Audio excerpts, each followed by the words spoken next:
Buenas tardes, bienvenidos. Hoy es 14 de febrero del 2024 y como siempre estamos aquí con ustedes en este que es su canal, en este en vivo, en donde todos somos parte de esta cuarta transformación. Vamos a hacer un en vivo relacionado con la economía para la cuarta transformación y vamos a esperar un momento a que vayan llegando, más de ustedes se vayan conectando, los esperamos a que se conecten.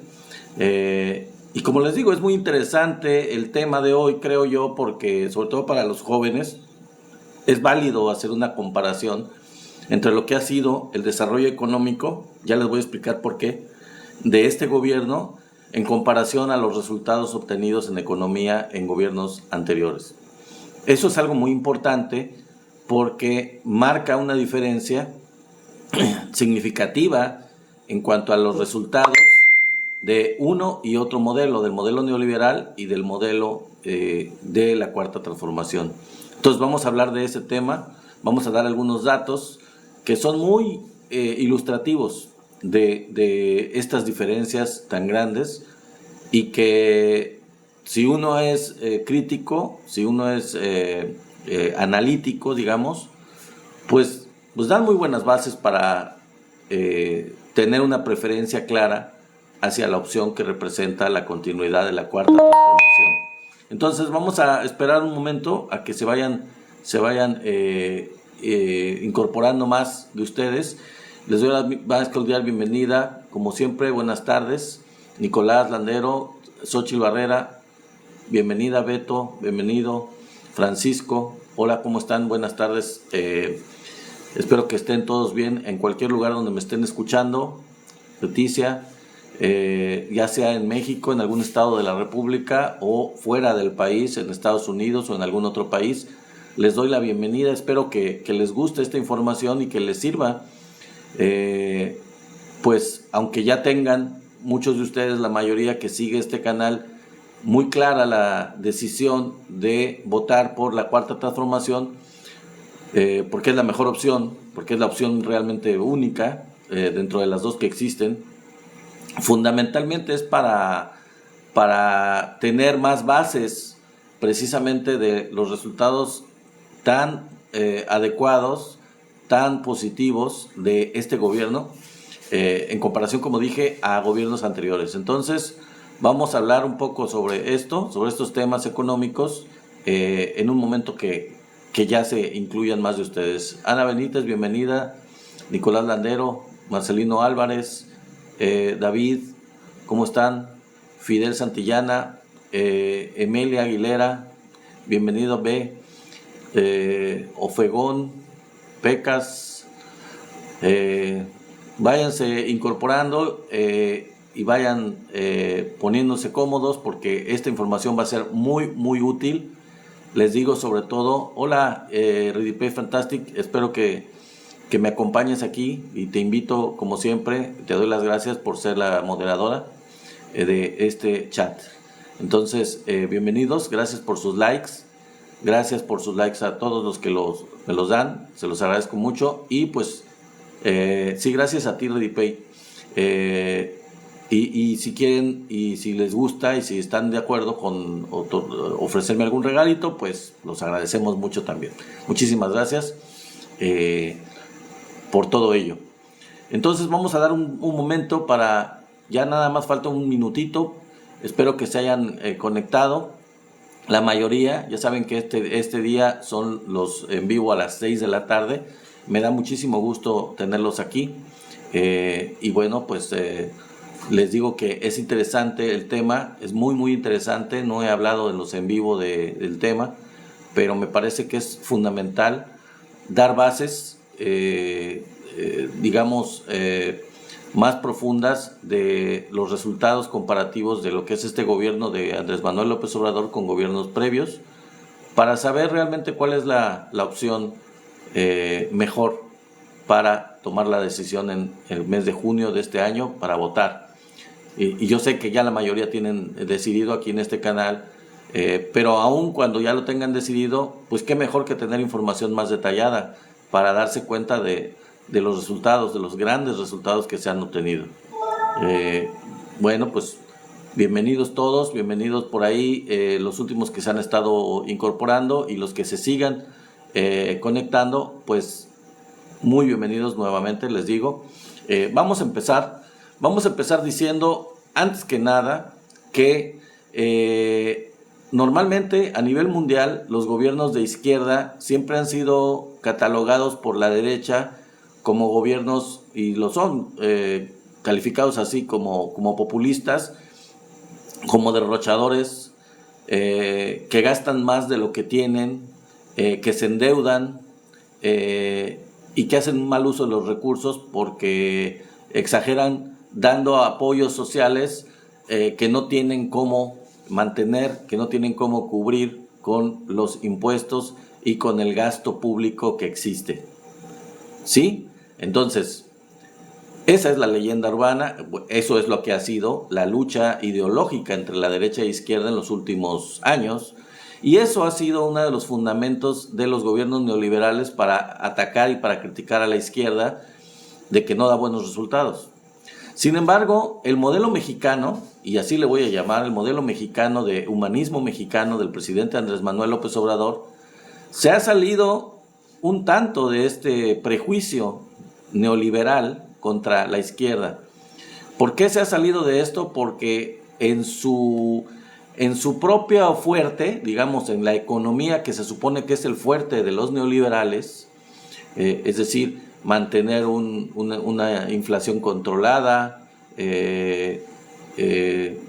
y los indicadores económicos de exportación adecuadamente, etcétera, aún a pesar de un mayor endeudamiento muchas veces, o de una mayor pobreza o una mayor desigualdad, aumentar el Producto Nacional Bruto, no así la distribución del ingreso. Esto ha sido realmente la característica de la derecha, ha sido el fuerte de la derecha, el encontrar mecanismos para poder crecer, independientemente de que no se distribuya bien el ingreso, pero crecer la economía con una baja inflación, aunque el crecimiento sea limitado, sea bajo, pero que la inflación esté controlada, manteniendo sueldos bajos de la gente para poder mantener, según esto, ese es el prejuicio, esa es la idea de ellos, mantener controlada la inflación con bajos salarios. Entonces, el presidente con su modelo, con el modelo que de la Cuarta Transformación, ha demostrado claramente que esto no es cierto. El mantener un aumento progresivo en los salarios por encima de la inflación no dispara la inflación. Tan es así que no ha ocurrido en México de los últimos 5 años. No ha ocurrido porque el presidente ha aumentado, ahorita les voy a dar los datos, ha aumentado mucho el salario mínimo, y sin embargo esto no se ha reflejado en una mayor inflación. Al contrario, la inflación de México está muy controlada. Entonces, en donde más les duele a los neoliberales, el gobierno del presidente Andrés Manuel López Obrador, el gobierno de la Cuarta Transformación, los ha destruido. Sus bases metodológicas, sus bases econométricas, todos sus fundamentos neoliberales han quedado completamente destruidos, porque no solo es posible crecer, sino que es posible distribuir la riqueza mejor y es posible mantener un crecimiento en los salarios. Eso ha sido posible en este gobierno del presidente Andrés Manuel. Entonces, vamos a pasar a los datos para que vean las características.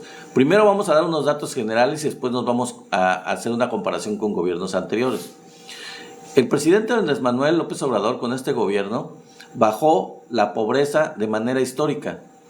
En 2018 recibió el país con 42% de pobres. 42% de la población era pobre en el 2018. Ya para 2022 había logrado que esto disminuyera a 36.3% de la población, es decir, 5 millones menos. Lo he repetido en varios en vivo, pero es muy importante este dato porque son 5 millones de personas que salieron de la pobreza. El empleo el empleo formal rompió récord. En 2018 eran 20 millones de gentes inscritas en el Seguro Social y en 2023 este número subió a 22.3 millones. El peso se ha fortalecido frente al dólar.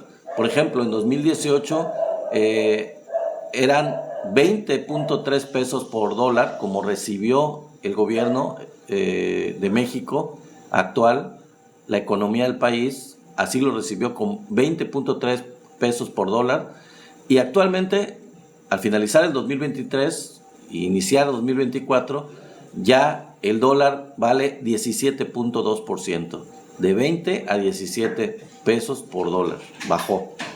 La economía, como dije hace un momento, creció arriba del 3%, de tener un crecimiento del 2.2% en 2018, ya en 2023 creció un 3.4%.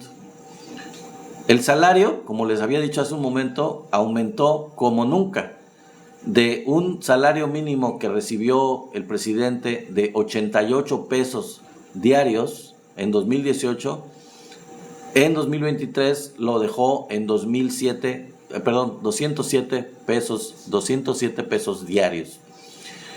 Ya ahorita en 2024 va a subir todavía más, un 25% más, pero el crecimiento es de más del doble, bastante más del doble, 2.5 veces ha aumentado el salario mínimo. De 2018, pero esto es un resultado también de una mejor economía, lo vamos a tocar un poco, aunque no nos vamos a clavar mucho en esto, pero es importante que con todo esto, de 2018 a 2023, se redujeron los delitos. Es un resultado de una buena economía, un resultado de un mejor ingreso de la gente. Por ejemplo, el homicidio bajó 22%, el secuestro bajó 79%, el robo de vehículos bajó 44% y el robo total bajó 23%. Es decir, indicadores relacionados con el crimen o la delincuencia han bajado. Incluso los homicidios dolosos han bajado, porque de tener en un inicio este gobierno 36,000 muertos, actualmente al finalizar 2023 ya tenía 30,000 muertos por año, lo cual indica una tendencia que cambió de un crecimiento a una reducción. Pero no nos vamos a clavar en eso, porque eso es tema de otro video o de otro en vivo. Siguiendo con la cuestión de la economía, en 1982 el presidente López Portillo devaluó la moneda en 470%. En 1988 Miguel de la Madrid lo devaluó en 1,600%. En 1994 ya Salinas de Gortari la había devaluado al salir en 49%. Zedillo la devaluó en 174%. No se quedaron libres de las devaluaciones los panistas, aunque la tasa disminuyó, pero siguieron devaluando la moneda. Fox la devaluó en 16% y Calderón la devaluó en 19%. Y con el regreso del PRI al gobierno, volvieron las altas devaluaciones también, con Peña Nieto con un 58% de devaluación.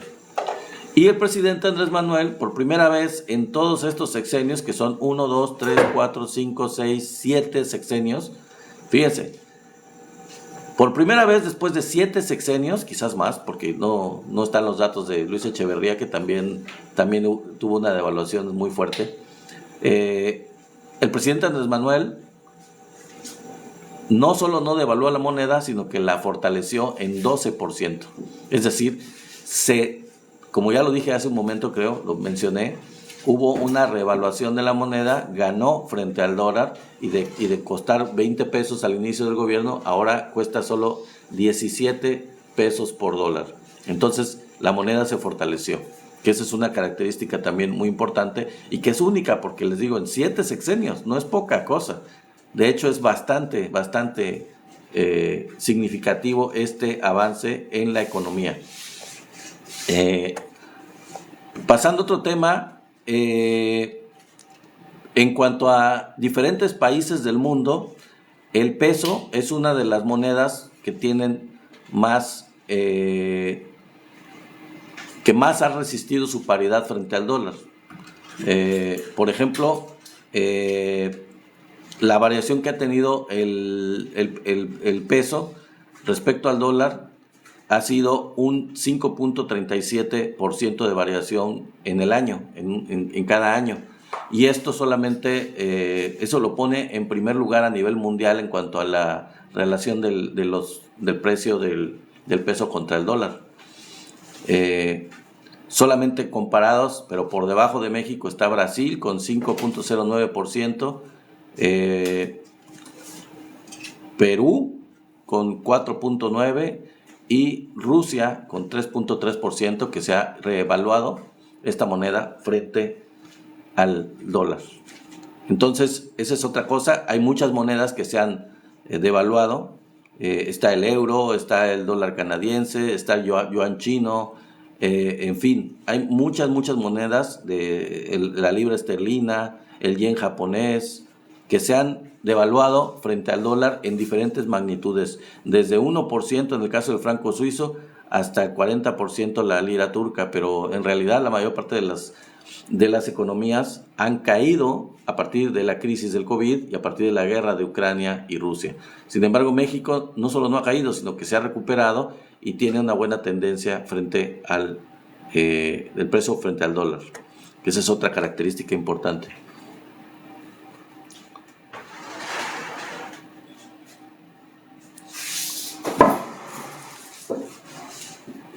Bueno,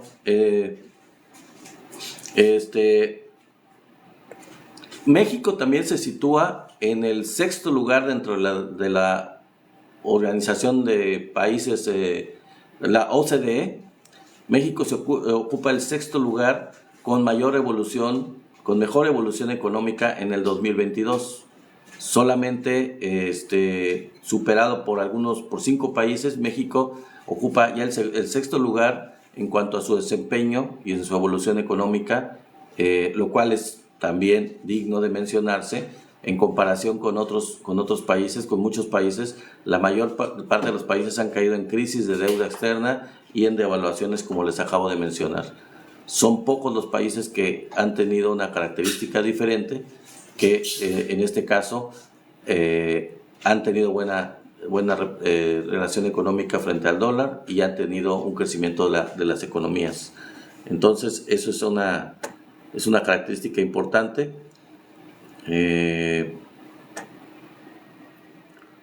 Habíamos dicho relación con la devaluación del peso, pero no habíamos hablado de la inflación.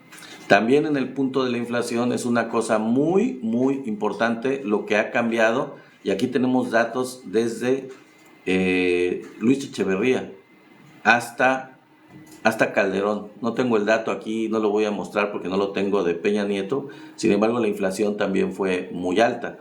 En el caso de la inflación con Luis Echeverría fue de 126% la inflación.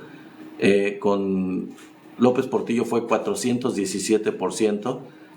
Con Miguel de la Madrid fue de 4,000% la inflación. Con Salinas de Gortari fue de 142%. Con Zedillo fue de 225%. Con Fox fue de 30%. Y con Calderón fue de 29%. Y en el caso particular del presidente Andrés Manuel López Obrador, la inflación es del 3 punto y tantos, 4% solamente. Entonces es una diferencia tremenda con respecto a otros casos de inflación que ha habido con gobiernos anteriores. Esto es algo que es interesante y que espero que les también sirva para hacer un comparativo entre el antes y el después, entre los gobiernos previos y el gobierno actual, que son medidas muy buenas para poder darse una idea de cómo son los gobiernos, de cómo han sido, cómo han resultado en cuestión económica. Otro aspecto es, por ejemplo, el crecimiento del Producto Interno Bruto. Anteriormente los países, los gobiernos neoliberales se centraban mucho en el crecimiento del Producto Interno Bruto y se concentraban en tener un crecimiento del Producto Interno Bruto sin darle mucha importancia a la distribución de la riqueza. Hay otros índices que ahorita no tengo, pero lo voy a buscar para otros días, otro en vivo, que es el Gini, que es un índice que mide la diferencia entre la población más rica y la población más pobre para ver la distribución que hay en la sociedad en cuanto a la riqueza. Pero bueno, en cuanto a la economía general y global del país, que es lo que mide el Producto Nacional Bruto, México también tuvo un crecimiento importante en el 2023.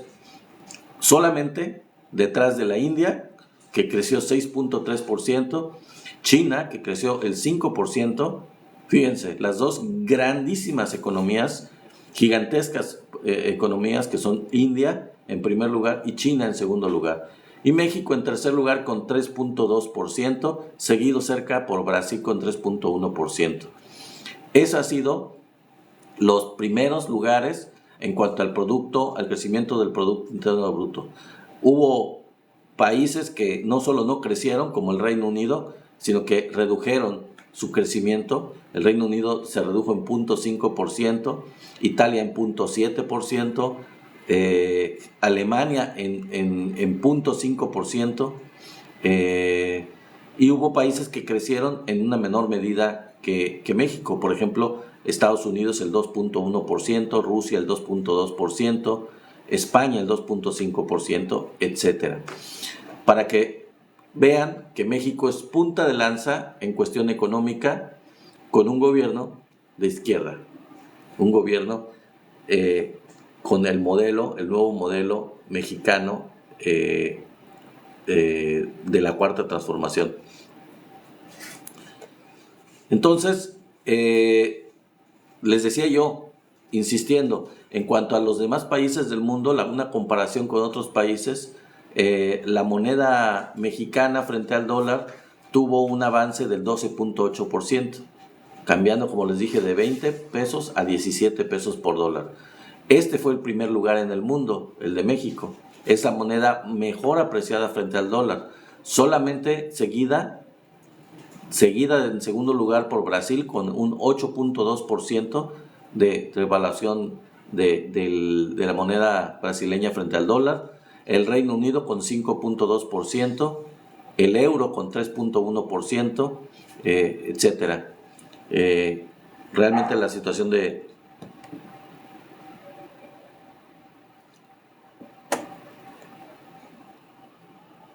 A ver, no sé cómo hacerlo. Bueno, la moneda mexicana, les decía yo que es la más apreciada frente al dólar a nivel mundial, 14.8%. Hay datos un poco diferentes, pero sí, más o menos por ahí anda en cuanto a su variación frente al dólar. En cuanto al salario mínimo, que también les decía al principio del video, el salario mínimo ha aumentado y es el primer lugar en cuanto a su aumento en el mundo. México aumentó el 110% su salario mínimo del 2018 al 2024. Y esto obviamente supera por muchísimo a la mayor parte de las naciones. Solamente detrás de México está Lituania con una variación del 37%, Chile con un incremento del 21%, España del 21%, Portugal del 15% y así sucesivamente, Alemania con 14% y para allá, para abajo. En realidad no hubo aumentos muy importantes del salario mínimo en la mayor parte de los países. Y México está en primer lugar en relación a esto, y eso es algo muy digno de llamar la atención, digno de considerar y de reconocer de este gobierno de la Cuarta Transformación. También ha aumentado, ya como saben ustedes muy bien, los apoyos sociales, las becas, y en este caso, por ejemplo, las becas, las pensiones más bien a la tercera edad han aumentado de el 2018, que en realidad se daban 1,160 pesos bimestrales como apoyo, aumentó a 2,550, se duplicó en un año, luego aumentó 25%, aumentó a 2,620 pesos bimestrales, luego a 2,700, y luego fue aumentando 15% en 2022, perdón. En 2022 aumentó el 15% hasta 3,100 pesos bimestrales, luego otro 25% hasta 3,850 bimestrales, luego ya en 2022 otro 25% hasta 4,800 pesos bimestrales. Y en este año que comienza, 2024, se estrena con un nuevo incremento bimestral del 25% que lo lleva a 6,000 pesos bimestrales el apoyo de las pensiones para adultos mayores. Es decir, se llegó a 6,000 pesos bimestrales desde un inicio que eran 1,160 pesos bimestrales cuando el gobierno inició. ¿Por qué? Porque la economía está bien, porque hay un buen pago de impuestos, hay buena recaudación, porque hay una austeridad republicana que hace que el gobierno cuente con los recursos suficientes para los programas sociales, para las obras magnas que está construyendo, que ha construido y que sigue construyendo, las que ya están terminadas como el Tren Maya, bueno, faltan unas etapas, el aeropuerto de Felipe Ángeles, el aeropuerto de Tulum que se está construyendo, el tren transísmico que se está construyendo, la adquisición de Deer Park, que de ahí sale, todo el dinero sale de nuestros impuestos, es dinero de los mexicanos que se emplea bien en obras, grandes obras de infraestructura que traen desarrollo a las diferentes regiones del país. Y este es un síntoma de una economía sana, de un muy buen manejo, un excelente manejo de la economía en un gobierno que es impresionantemente eficiente en el manejo de los recursos y es muy honesto y es muy austero. Entonces, esa es una de las características que tiene este gobierno, que ha logrado este tipo de cuestiones. Y siguiendo un poco más con estos datos, México sigue entre las economías, se ubica entre las economías con menor desempleo. Por ejemplo, la tasa de desempleo en diferentes países, tenemos que Tailandia es el primer lugar con una tasa de desempleo menor, que es de 1.2%, Singapur en segundo lugar con 2%, Vietnam con 2.3% y México está en tercer lugar con 2.7%, empatado con Japón, que tiene la misma tasa de desempleo. Fíjense nada más, México está empatado con Japón en la tasa de desempleo, 2.7%. Ya de ahí viene Corea con 2.8%, Nueva Guinea, bueno, hay muchos países que tienen una tasa de desempleo que ya va siendo cada vez más alta. Les pongo como ejemplo Chile, que tiene el 8.4% de la tasa de desempleo, o Filipinas el 4.5%, Estados Unidos el 3.5%, Rusia el 3.1%. Son países que tienen una tasa de desempleo, que algunas son unas grandes economías y mucho mayor riqueza de México, pero sin embargo tienen una mayor tasa de desempleo que México. Es decir, que México tuvo un salario promedio que ya ahorita supera los 16,000 pesos mensuales y tiene más de 22.3, creo que lo mencioné hace un momento, 22.3 millones de gente con empleos formales.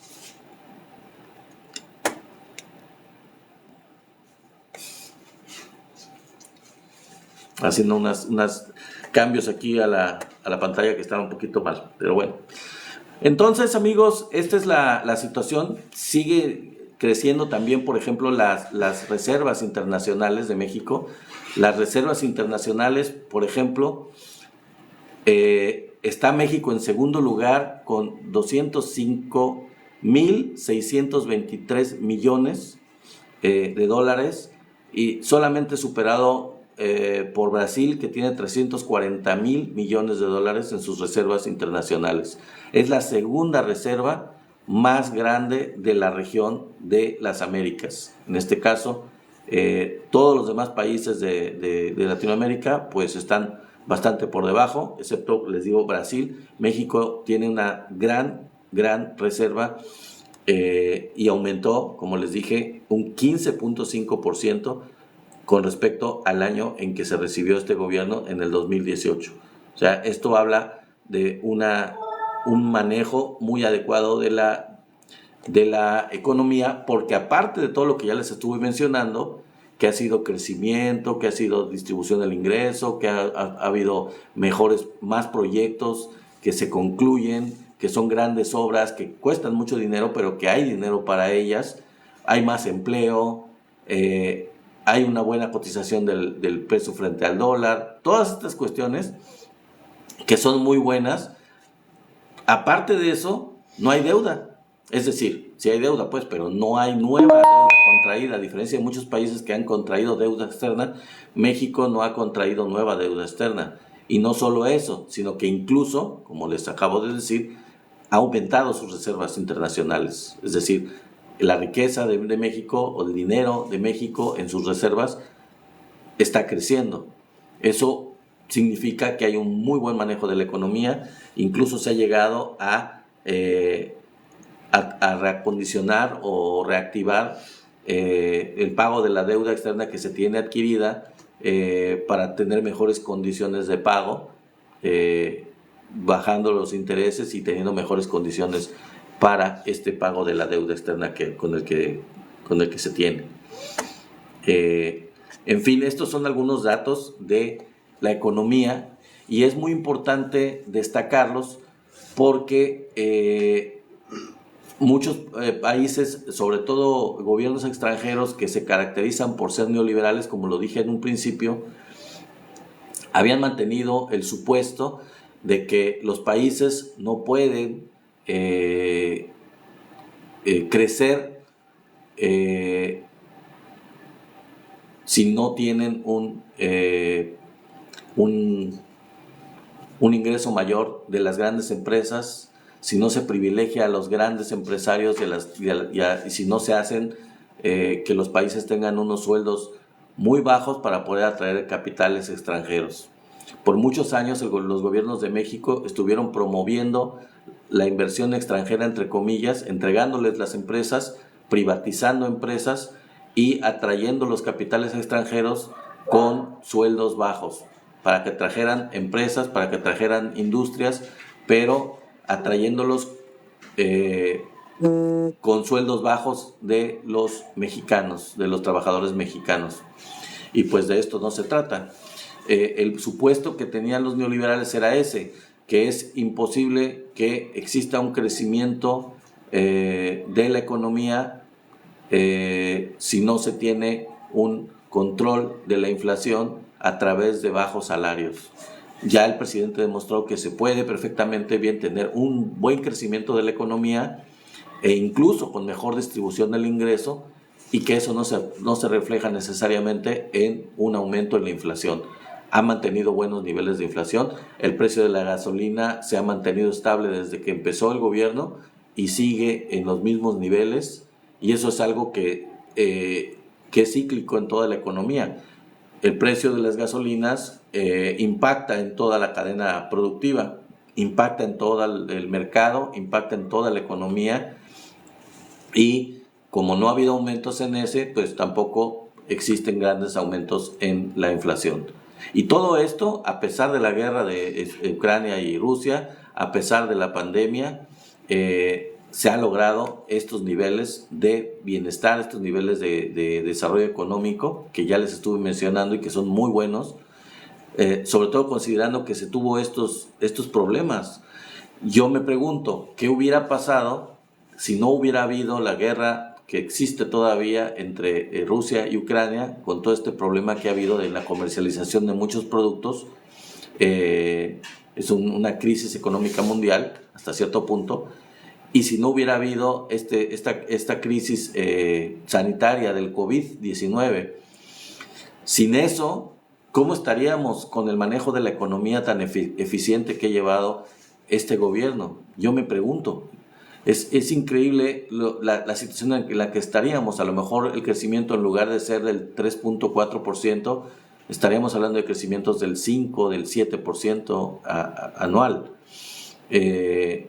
Y los niveles de bienestar o el número de gentes trabajando con empleos formales en el Seguro Social o la distribución del ingreso, tendríamos a lo mejor no solo 5, sino un número mayor de gentes que ya hubieran salido de la pobreza. No lo sé.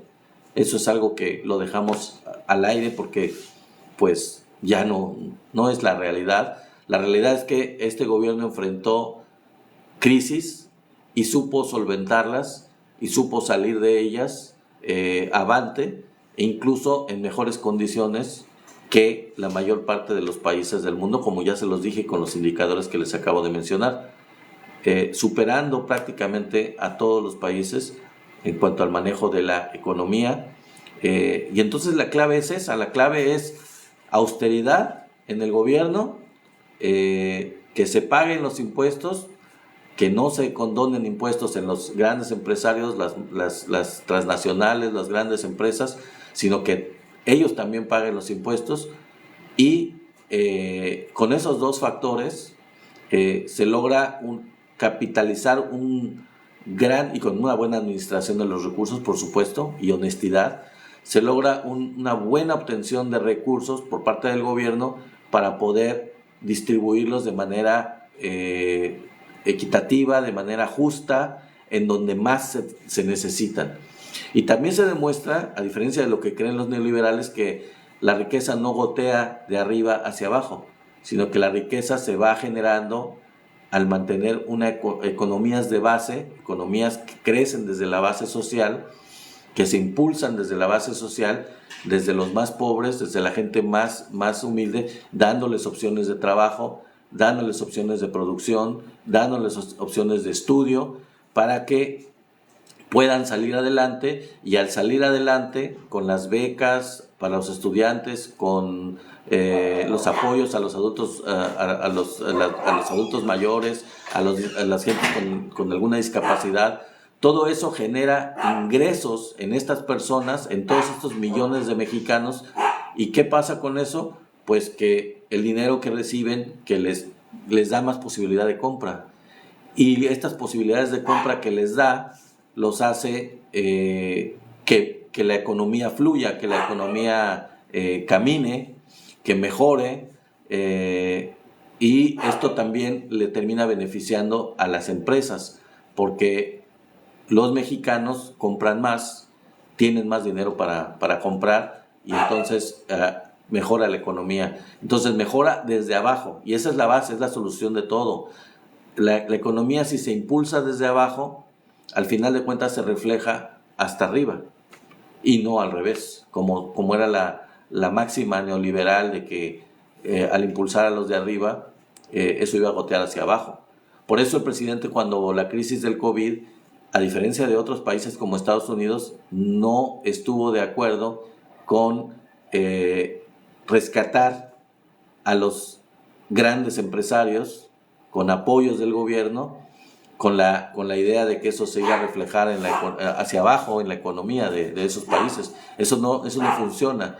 Y tan no funciona que cuando se hizo lo del Fobaproa, que lo hizo Zedillo, nos endeudó, nos pasó la deuda a todos los mexicanos, nos endeudó por 70 años al menos, y es una deuda que estamos pagando y que van a seguir pagando nuestros hijos y quizás hasta nuestros nietos, pero fue con esa lógica, que se rescate a los banqueros, que se rescate a los ricos para que la economía fluya. Y lo único que se hizo es que los enriquecieron más, pero ese dinero no fluyó. Eso solo enriqueció a los que se agandallaron ese dinero, a los que se lo embolsaron, que fueron los grandes capitales, los grandes empresarios, los grandes ricos de este país. Entonces esto no funciona, y esto es lo que lo que el presidente ha demostrado. La línea debe de ser apoyar las causas desde abajo, apoyar a los pobres, apoyar a los más necesitados, para que de ahí la economía vaya fluyendo, vaya caminando, vaya mejorando y que se integre todo el sector de menores recursos a la economía, a todo lo que es el flujo de la economía, para que gaste dinero, para que lo use, para que tenga mejores benefactores, para que tenga vestido, para que tenga ropa, para que tenga libros, para que tenga todos los beneficios de la economía y mejore su situación económica. De eso se trata, básicamente. Entonces, eso ha ido ocurriendo. Apenas se están sentando las bases de la Cuarta Transformación, y al seguir por esta línea, lo que se esperaría es que exista todavía más mejoramiento en cuanto a los niveles de vida de las clases más bajas, y que exista un mayor número de gente que salga de la pobreza. Entonces de eso se trata, es básicamente el punto, lograr que fluya la economía. Y les digo, es simpático que en donde más les duele es donde más les ha dado el presidente. Esta idea antigua de que la izquierda estaba contra la economía, que estaba contra los empresarios, que estaba contra el capital, pues es una fantasía y es un mito. La izquierda entra dentro del mercado, pero con un gobierno central en donde regula las actividades económicas, que esa es su función básicamente, regular, que sean justas, actuar como mediador entre la economía del país, es decir, un gobierno rector, lo que le llamaban en los años 70 la rectoría del Estado, pues que el gobierno realmente actúe como rector del estado de cosas, del estado económico del país. Esa es la función del Estado, para poder promover la equidad en la economía, para poder proveer oportunidades para la mayoría de la gente, para que existan iguales oportunidades de educación, de salud, de recreación, iguales oportunidades para toda la población. De eso se trata, y esa es la función, esa debe de ser la función del Estado. Y no como los gobiernos neoliberales quisieron crear la idea de que el Estado es un simple adorno que obedece, que su función es obedecer los dictados de las grandes compañías, de las transnacionales, para poder privatizar todo, como lo están haciendo Milei en Argentina ahora, como ya lo hicieron los gobiernos mexicanos anteriores, y que el que tenga estudie, que el que tenga se cure, que el que tenga recreación, el que tenga, me refiero a dinero, y el que no tenga, pues que no estudie, que no se cure, y que no tenga recreación y que no tenga ningún tipo de bienestar. Entonces, esa es la diferencia que existe entre el modelo neoliberal y el modelo de la Cuarta Transformación, en donde el bienestar es para todos. Se busca un estado de bienestar, un estado que garantice precisamente el bienestar de toda la población, o de la mayor parte de la población, porque todos, y está en la Constitución, se los aviso, todos tenemos el derecho a la educación pública, laica y gratuita. Todos tenemos el derecho a la salud, y el Estado debe proveer eso, porque para eso fue la Revolución Mexicana, no sé si recuerdan, esa fue una de las causas, y por eso está inscrito eso en la Constitución de 1917. No está de adorno, o no debería estar de adorno, hasta ahorita lo ha estado. Entonces la idea es que se cumpla cabalmente los postulados de la Revolución Mexicana, que están en nuestra Carta Magna, que están en lo que es la Constitución. Entonces, hacia allá vamos, hacia lograr un verdadero estado de bienestar, a diferencia de los gobiernos neoliberales que ahora quieren continuar o regresar a eso con Xóchitl Gálvez, un estado que solamente se encarga de administrar las riquezas que se les entregan a los grandes capitales, a los ricos nacionales y extranjeros.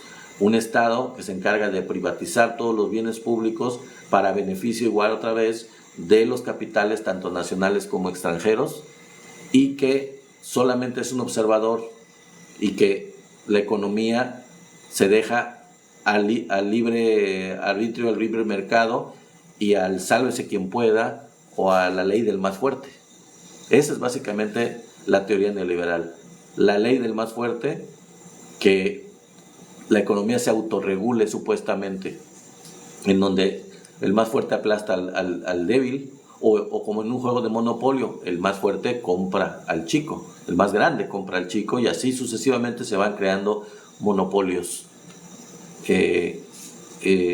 ricos. Y como dije hace un momento, el que no tiene, pues no es capaz de recibir los servicios porque no tiene recursos para poderlos adquirir y nadie ve por él. Hay grandes cinturones de miseria, se crea increíblemente una altísima desigualdad, y esa es la realidad de los sistemas neoliberales. Y ahora ya están empezando a ver nuevamente los argentinos lo que es eso, que ya lo habían vivido antes, por lo cual me extraña que hayan decidido orientarse hacia la derecha, la otra derecha de Milei, que los engañó con mentiras y que realmente los está hundiendo en este modelo que lo único que busca es entregarle el país a los Estados Unidos y a los grandes capitales, a los ricos, y dejar a los argentinos sin absolutamente nada. Nosotros ya lo vivimos, afortunadamente, amigos, nosotros ya vivimos la época neoliberal, ya sabemos lo que conlleva eso, ya tenemos esas dos opciones claramente, y con todos estos datos que les acabo de dar, ustedes pueden realmente juzgar qué es lo que nos conviene. Continuar por el camino de la Cuarta Transformación y construir el segundo piso de la Cuarta Transformación, consolidar lo hecho, o sea, todo lo que se ha hecho hay que consolidarlo, hay que fortalecerlo, que la 4T llegue a donde no ha podido llegar para poderlo consolidar y construir este llamado segundo piso de la Cuarta Transformación para fortalecer más al país, para mejorarlo todavía más económicamente. Hay mucho por hacer y todavía estamos en ese proceso. Esa es la opción, porque la otra, repito, es la vuelta al pasado neoliberal, que ya expliqué bastante en qué consiste, y a lo cual pues no queremos regresar. La gran mayoría de los mexicanos ya lo vivimos, y los jóvenes que no lo recuerdan o que no lo han vivido o que por primera vez van a votar, pues por eso es importante que ustedes estén enterados, y yo les digo, toda esta información se las doy a conocer para que sepan qué representa la vuelta al pasado, qué representa la candidata de la derecha, qué representan ellos, volver a las mismas políticas neoliberales de privatizaciones, de empobrecimiento de las mayorías, y es algo que ya les tocó a ellos hacer, ya lo hicieron, y todavía son tan cínicos que pretenden regresar a eso, ni siquiera plantean algo diferente. Ellos no dicen que van a hacer algo distinto, lo que quieren es recuperar eso, recuperar el país, pero para ellos, para un grupo muy pequeño de gente privilegiada, regresar a tener sus privilegios, los que ya tenían antes y que ya ahora no tienen. Esa es su lucha, ese es su propósito, es por eso lo que están tratando de hacer, atacando a este gobierno, tratando de difundir mentiras para que la gente vote por ellos, cuando en realidad no son una opción. Al menos ya nosotros tocamos fondo, nos hicieron fraude en 2006, nos volvieron a hacer un fraude ya con compra de votos en 2012, y en 2018 ya había madurado tanto la sociedad mexicana que ya no pudieron ni con todo lo que intentaron hacer un fraude, porque fue masiva la votación hacia Morena y hacia la izquierda, porque ya sabemos que lo anterior no lo queremos para nada en lo absoluto, no tenemos la menor intención de regresar a eso, es algo muy claro. La gente honesta y que ama México votaremos por Claudia Sheinbaum. Claro que sí, Eric Salas, tienes toda la razón. Prinarcos de 80 años teatralizaron. ¿Qué dice? No le entendí. No le entiendo. Es que le contestaste, Ridipey. Perdón, estás actuando aquí en el chat. Gracias, muchas gracias. Pues muchas gracias por estar aquí, por haber visto este en vivo. Espero que les haya gustado esta información económica, que es interesante porque nos hace tener más sustento en nuestro juicio hacia la próxima elección del 2024, de este 2024, de junio, en donde tenemos claramente estas dos opciones que les menciono. Y bueno, pues es importante que pasen esta voz ustedes a los demás, a sus familiares, a sus amigos, que den a conocer todo esto, porque hay gente que es joven, hay gente que todavía va a votar por primera vez y que pues, no vivió la época de Calderón con trabajo y vivió quizá un poco la época de Peña Nieto, pero no tiene buena información, y es importante que con esta información se dé a conocer todo lo que conllevó estos gobiernos y todo lo que representaron para México.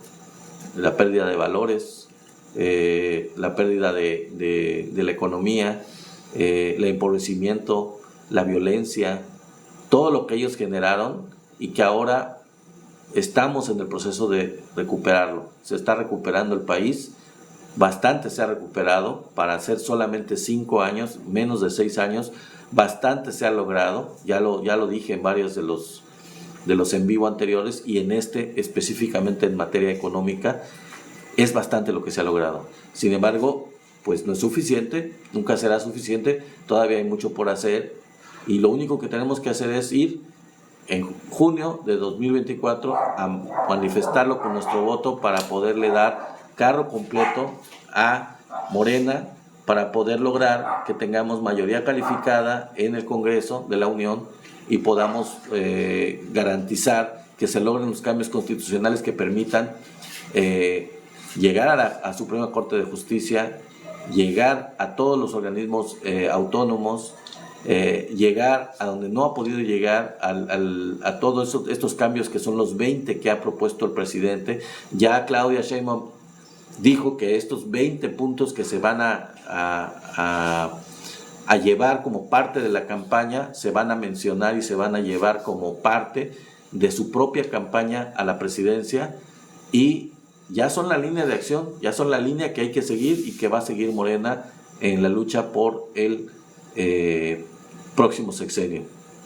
Entonces, pero requerimos de su participación, requerimos del voto masivo para poder lograr la mayoría, porque los cambios constitucionales solamente se logran con mayoría calificada, que es las 2/3 partes del Congreso. Si no es así, con una mayoría simple, que la vamos a tener facilísimo, con una mayoría simple de la mitad o uno más de la mitad de las cámaras, no es suficiente para lograr estos cambios constitucionales. Y como no podemos contar con la oposición, porque ellos siempre van a estar en contra de estos cambios y van a estar boicoteando todo lo que logremos o queramos lograr, pues entonces necesitamos ganarles, necesitamos eliminarlos del camino con el voto razonado, con el voto inteligente, con el voto crítico, que nos permita seguir en la línea de la Cuarta Transformación. El plan C, el plan C es lo que les estaba yo diciendo, me lo están preguntando aquí que qué es el plan C. El plan C es votar completamente por Morena, ese es el plan C, para que no solo gane Claudia Sheinbaum, sino que en las cámaras de diputados, porque nosotros vamos a votar por diputados, por senadores, en algunos casos van a votar por el gobernador y por el presidente de la República, presidenta en este caso. Entonces la idea es votar por Claudia, pero también votar por los candidatos a diputado y a senadores de Morena. Es decir, carro completo, todos los votos para Morena completamente, para poder tener mayoría de 2/3 partes en la Cámara de Diputados y en la Cámara de Senadores. Lo podemos hacer, de acuerdo a las encuestas, amigos, lo podemos hacer. ¿Por qué digo que lo podemos hacer? porque según los datos de las encuestas, de la preferencia por Morena y de la preferencia por Claudia Sheinbaum, esto debería de reflejarse si todos vamos a votar y nos aseguramos los que tenemos esa preferencia de ir a votar ese día, podemos fácilmente ganar esas 2/3 partes de las cámaras. Pero lo que tenemos que hacer es asegurarnos de hacerlo. Entonces, ese es el plan C por alguna gente que por ahí preguntó. La democracia es la mayoría, como dice mi amiga Rudy Play Fantastic, es la mayoría la que gana. Y cuando la mayoría elige a un presidente, sobre todo si es una mayoría considerable como la que elegimos al presidente Andrés Manuel y la que vamos a elegir a Claudia, pues es una gran democracia, es una buena democracia, porque significa que el presidente o la presidenta tiene la simpatía, el apoyo de la mayoría de su país. De eso se trata la democracia.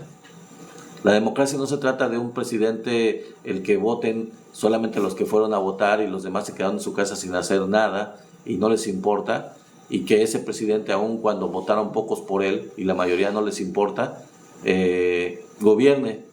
Un presidente que no es querido, o en todos lados es abucheado o le lanzan jitomates, como fue Salinas de Gortari o como fue Peña Nieto, que no tenían el apoyo de la población, o Calderón, que tomó la posesión por la puerta de atrás y salió igual por la puerta de atrás. Eso no es democracia. Que se impuso con un fraude, eso no es democracia. Democracia, y ya antes de irme porque falta poquito, les voy a decir qué es democracia. Democracia es reconocer cuando uno gana y reconocer cuando uno pierde. No decir haya sido como haya sido e imponerse como Calderón.